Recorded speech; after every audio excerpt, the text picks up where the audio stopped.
just now, kakasend lang ng handler ko ng script for tomorrow. I'm excited! Alright guys, so samahan nyo ako habang piniprepare natin yung mga kakailanganin natin bukas sa shooting natin. First things first is meron akong nakaprepare ng mga small bags para sa iba't ibang mga needs ko. Let's say, for example, this bag, ang laman nito ay anything for my dental needs. Gum, lip balm, mouthwash, toothpaste, toothbrush. So, nandito yan sa lalagyan na yan. Sa isang bag, ayan, sunblock. Kasi lalo na sa location, hindi natin maiiwasan na sobrang init. Alam naman natin na ang primary cause ng skin damage is yung sun. So, kailangan protektado tayo palagi sa bawat paglabas natin. I'm not sponsored by this brand, but baka naman po. Yan. Yan, alcohol and other necessities. Nandito yan nakalagay sa mga pouches. Ito pa pala, lalo na ngayon, sobrang init. Meron ako nitong portable fan. It acts as a lamp and a fan para malamig. And a bag, a taping bag. So dito nakalagay lahat nitong mga pouches na to para easy access kapag kailangan mo siya. Karamihan sa aming mga scenes ay bahay at nasa labas lamang. Ito ang aking dala. Ayan, 3 shirt, 3 shorts, tapos mga sando. Hi, good morning. So, nandito na kami sa van ngayon. Kasama ko si Kuya Randy. Hi, Kuya Randy. Hello. At saka si Ate Kay. Hi. Papunta na kami ng Eastwood and then Antipolo. Today is gonna be a big day. I'm excited dahil nabasa ko na kagabi yung script and mahaba-haba tong araw na to. So, samahan niyo ako. Itip na.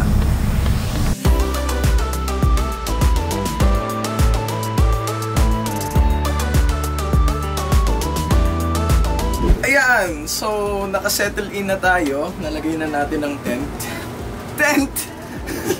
Nalagyan na natin yung higaan. Tapos meron tayong 20 sequences today. Gagampanan ko ang character ni Enoch. Tapos ang makakasama ko na naman mamaya, magpapag-grand reveal tayo. Ngayon ay nagme-makeup muna siya. Ayan, so nandito tayo sa set ng Pinoy Crime Stories at kakatapos lang namin gumawa ng isa pang sequence. At meron akong mga katrabaho ng mga chikiting. Kaya exciting siya, especially yun nga lang nakakatakot yung mga susunod na mga mangyayari mamaya. Pero above all, ito, napaka-safe ng space namin dito sa shoot. Very seamless yung working condition dito.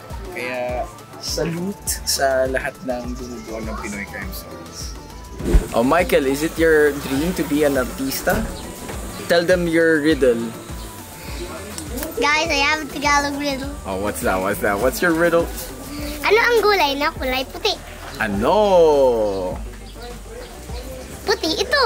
Wow! But it means in English, this is white. Galing mo, Michael, ha? O ano pa? Meron pa isa, alam ko pagkasunod niyan. Ano ang mas kulay puti?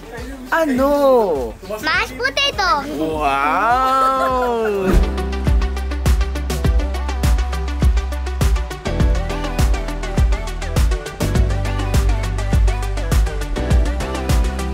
Kaya mga kapuso, Denise Palpasena ang aking kasama, katambal dito sa Pinoy Crime Stories. Denise, ano yung pangalan mo, ano yung karakter mo dito sa Pinoy Crime Stories? Ako po dito si Liz. Diba?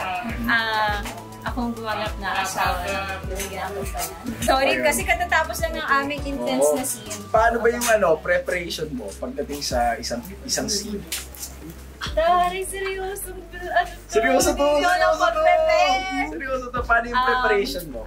Water lang, water. Well, of course, I have to learn my lines and remember. Yun lang, yun important. You have to know paano mangyari yung scene. Kasi if you understand naman kung mangyari sa scene, parang madali ka nang maka-get on. Yeah. Meron ka pa bang karakter na hindi mo pa nagagawa? Oo naman, ang dami pa. Ano yung gusto mong gawin in the future? Sobrang dami. Wala akong masabi. Isa lang. Ano ba? Siguro yung marami siyang personality.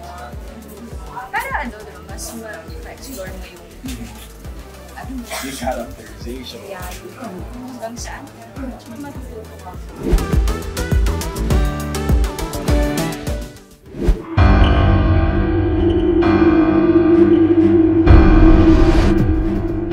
Kagimbal-gimbal ang mga tagpo sa labas ng isang bahay sa barangay Lumbia, San Isidro, Cagayan de Oro City. Isang 2 taong gulang na batang lalaki ang natagpo ang duguan sa labas ng kanilang bahay. Habang ang 4 na taong gulang nitong kapatid, tad-tad ng saksak at nag-aagaw buhay. Paano sinapit ng mga bata ang malagim na krimen?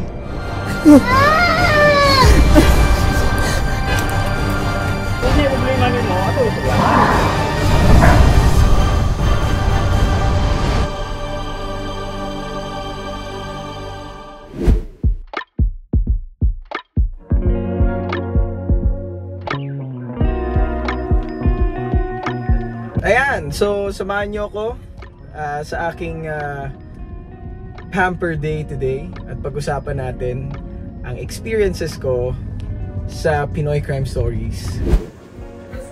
Hi! Hello! Good afternoon! Thank you very much, thank you. Hi! Good afternoon, hi guys. I got you a little something for everyone. Okay, thank you.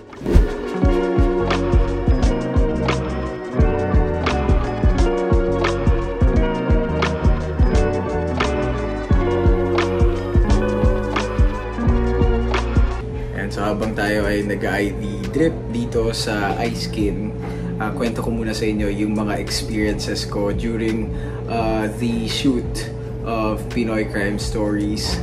So first of all, I would like to thank everyone na bumubuo ng Pinoy Crime Stories. Kay Direk May de los Santos, maraming salamat po. At sa lahat ng production, executive producer, program managers, associate producers, thank you very much hanggang sa ating mga makeup artists, sa gaffer, sa director of photography. Maraming salamat po sa lahat ng bumubuo ng Pinoy Crime Stories. Kwento ko lang sa inyo, nag-start kami nung binabasa ko yung script.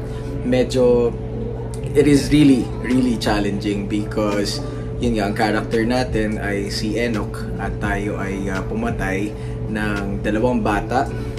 Tayo ay nanaksak ng 2 bata. And to me, you know, working with kids especially, medyo ano pa yan sila to my perspective, no? Medyo crucial yon for them. So, kailangan mai-explain sa kanila ng maayos na ito yung gagawin na to ay acting lang and hindi siya totoo. And then you really have to get their kilite. So, I treated them as if it is we're playing. And then there's this one scene where I was working with the child actress, and then I told her, before the take, sabi ko, acting lang to ha.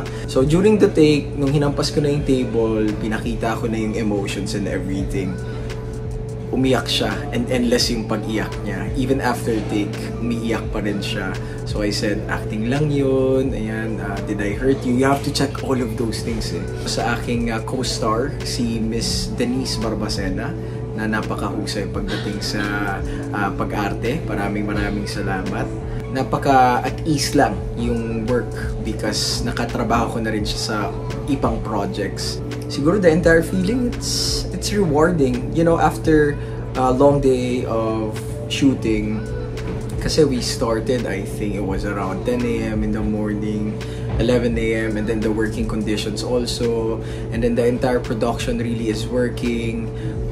Na magkaroon ng magandang output yung episode namin, kailangan magsama-sama and kailangan mag-unite kami for us to be able to produce quality episode for you guys. Ayan, so thank you for watching this vlog. Kung hindi ka pa nakaka-subscribe sa akin channel, pinutin mo na yung subscribe button and please hit the notifications bell icon para sa mga susunod na videos ko ay updated kayo.